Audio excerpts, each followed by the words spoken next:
Good evening, ladies and gentlemen, and welcome to another episode of Here's the Truth with AP. I'm your host, AP, and here's the truth. The truth is, Kamala has no platform to run on, so she is, embarrassingly enough, cackling her way through the best she can do. And the best she can do is demonize Trump. She has two issues. She's running on abortion, and she's running on Trump is Satan. Basically, she's out of ideas. She has nothing. She has nothing to run on. She has no plan. It's very evident when you watch her rallies, when you see what she has to say. And all she really says is abortion, and Trump is a fascist, a racist, a xenophobe, a Hitler, a Nazi. That's it. And they're hoping that this is going to win. But as I said in my last episode, the Dems, they don't think they're going to win. But they're trying to eke something out. And what they're trying to eke out is that Trump is so evil, 51% of the country is going to vote for Kamala. The area where she's really losing is the male vote. She is way behind in the male vote. She has the female vote. And so what does she have left? What she has left is Trump's evil. Trump's going to ruin the country. Trump's a threat to democracy. It's tiring. So what she has left is, let's demonize the opposition. It's a tired and true strategy in politics. And it's really sad that we've come to this in America. But that's what she's banking on. Abortion and demonize the opposition. She said, well, not only she, but the Democrats and the mainstream media called him a xenophobe because of his Muslim ban. They've called him a xenophobe because he wants to deport all of the illegal aliens that are in this country.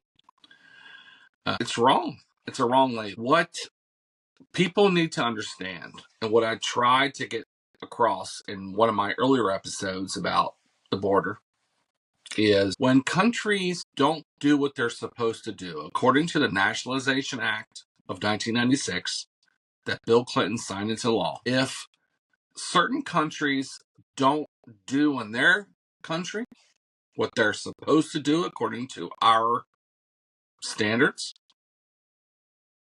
we're not supposed to allow them into this country. And you know damn well, the Muslim countries in the Middle East, they're not doing what they're supposed to do. And we don't even know what they're doing. And so according to the law, according to what the Naturalization Act says, we're not supposed to let them in. Or at least we're supposed to figure out what they're doing. And then once we know what they're doing, once we know what they're doing over there, once we know who they're sending to us, then we can let them in. That's the law. It's not xenophobic. It's legal. They say he's a racist. Based on what? What do they use to say that Trump is a racist? I'd really like to know, because they never say it. They just say he's a racist. I mean, is it the Charlottesville thing? The white nationalist thing? Because the white nationalist thing is bullshit. It's a scare tactic. If you don't know that, if you're tuning in tonight and you think that we people that are voting for Trump are white nationalists based on nothing, then you're the problem. They say he's a fascist. Based on what? You saw 4 years of him as president. What did he do that was so fascist? They cite he's going to bring the National Guard in, he's going to bring the military in to get rid of the enemy within. That's one of their quotes to support that. But if you do a little digging and you figure out what he really meant, which doesn't happen all that much these days, he's talking about the radical left. He made that point. I'm talking about the radical left people. The people that took a shot at him, the type of people that tried to assassinate him, the type of people that sat out on a golf course with a AR-15 pointed at him. Those people, the enemy within, the people that are trying to mess up this country, the people that are trying to get policies across that aren't American, those are the people that he's talking about. Trump talks. Trump, when he goes up on stage, he just talks. But look at his actions the last 4 years. And look at his Agenda 47. Who's the real fascists? Really? Let's talk about that for a second. You have a party who silenced social media during Trump's last presidency and campaign. You have social media, people doing away with stories, deleting stories. You've got a party that went after him in the courts. And if you study those, and if you look at my previous podcasts on those issues, you can only deduce that they're bullshit. You've got a party that tried to get him off the ballot in Maine and Colorado. That's what fascists silence. Fascists put their enemies into jail. Fascists get rid of them on the ballots. That's what fascists do. Trump didn't do those things. They say he's a dictator. They say he's going to be a dictator when he takes office. Was he when he served the last 4 years when he was president? Was he a dictator? Point to the things that he did when he was in office the last time that made him a dictator. The things they point to they point to the fact that he wants to have oversight over the press. And there's good reason for that. If you look at how many times this man has been misquoted and how many times his quotes have been twisted, how many times his quotes have been given to the public with misinformation. This last one, when he said, I'm going to protect the women in this country. I don't care what they think. All he was saying was he's going to do what he can to protect the women from the immigrants that are coming into this country. He's thinking of you.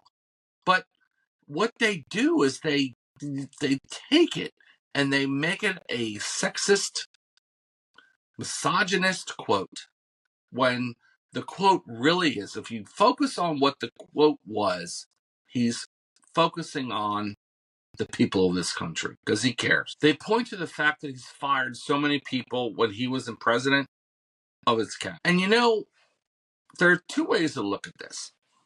Number one, and he said this actually, he's a poor judge of character. He hired people that he trusted. The second way you have to look at it, he's the first president that didn't give a shit about government, about the swamp. All these other presidents, it's the good old boy system. I mean, let's get real. These politicians are in it together.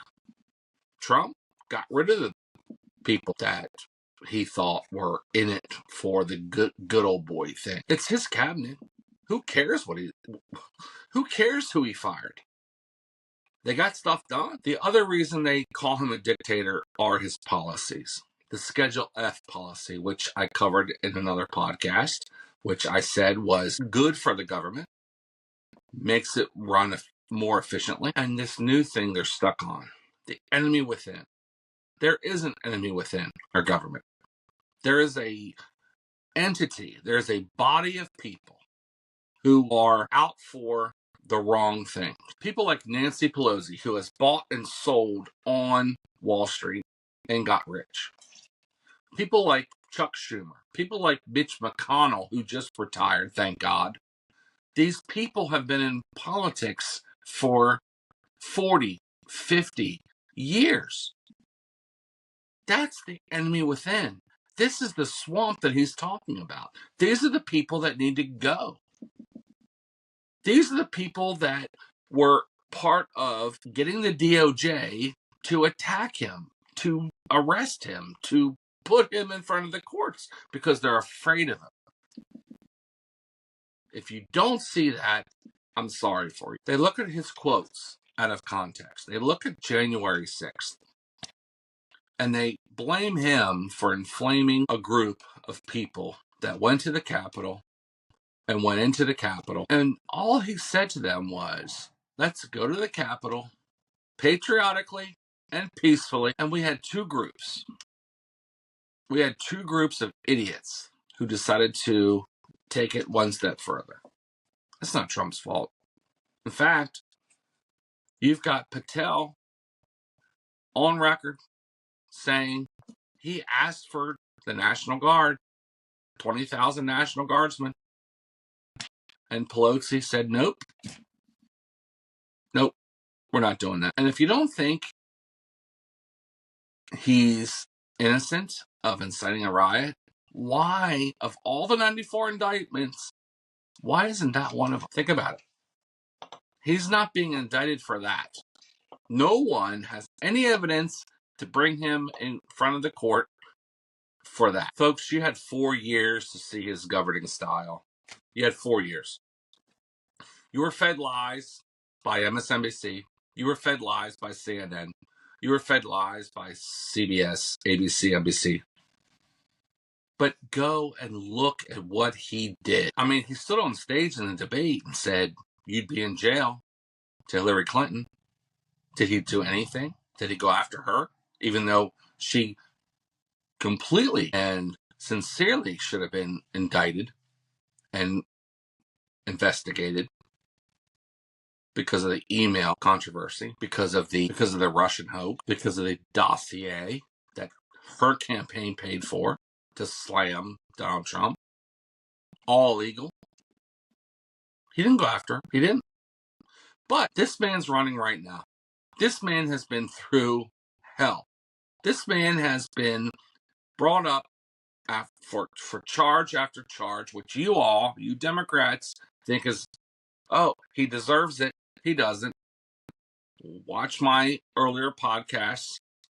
It's all bullshit. It's all political. This man just wants to do well for the country. He wants to fix America. That's it. The left has no platform to run on. None. And so, as I have mentioned earlier on my other podcasts, they're using a tactic that Obama mentioned in 2008, where he said, if your opponent has nothing to run on, paint him as someone to run from. So that's what they're doing. They're using that philosophy right now. That philosophy. But the funny thing was, Obama said it in mocking Mitt Romney, saying Mitt Romney was doing the very same thing. But it's been in the back of their minds. They know that tactic. And they're using it now. If you don't have a platform to run on, paint your opponent as one to run from. They're not only painting Trump as one to run from, they're painting Trump as evil, Satan, Nazi, dictator. Someone who's going to ruin the country, even though they've got 4 years to look at to see how he ran the country before. Doesn't matter. It doesn't matter to the boneheads who listen to MSNBC, CNN, ABC, CBS. It doesn't matter. It's really sad. You know, Obama started as a community organizer in Chicago. That's what he did. Just like a gentleman by the name of Saul Alinsky. Saul Alinsky was a community organizer in the early 70s. He wrote a book called Rules for Radicals. And Obama followed in the footsteps of Alinsky. NPR broadcasted an interview with an Alinsky scholar in 2009. And according to him, the community organizer plays a part in communities that are upset or bitter about the community environment. Community organizers go into these communities and they organize strategies, groups, plans. That's what Obama did. And in 2008, when Obama was running, he talked about how the workers in the Midwest were bitter. And when he said the people in the Midwest were bitter, what they do is cling to their guns. They cling to their Bible. They look at people that aren't like them and they're bitter towards them. This was Obama's way of stirring the pot. This was Obama's way, in a very smart and delicate way of saying, those Midwest people are racist. They look at people not like them and they force their emotions and opinions on those people. And they clutch their Bibles and their guns. It was a slam towards middle America.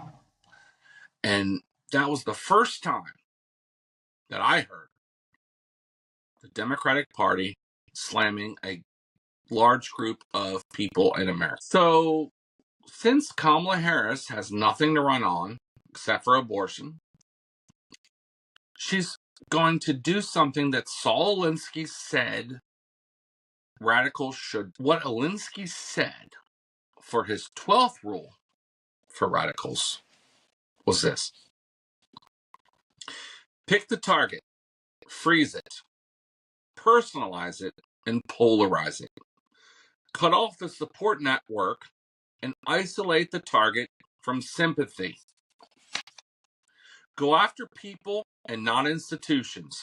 People hurt faster than institutions. Direct personalized criticism. Go after people and not institutions. People hurt faster than institutions. Direct personal criticism to people. Even Alinsky said, it's cruel, but it worked. This is what Kamala's doing. Obama was an Alinsky student. Hillary Clinton wrote her senior thesis at Wellesley on, you guessed it, Saul Alinsky. Biden is just a yes man.